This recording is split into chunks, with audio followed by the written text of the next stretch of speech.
not water you'd really want to drink unless you had to, and I definitely want to run it through a filter beforehand, but it's beautiful.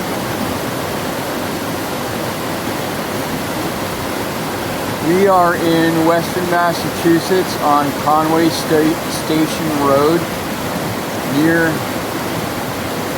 the old Waterfall. I'm going to go there next on my tour of waterfalls and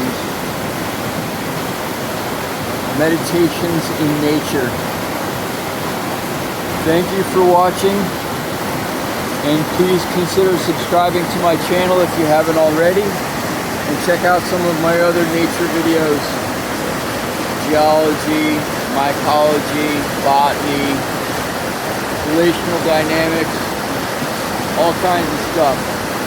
I hope you find something that you like. Cheers!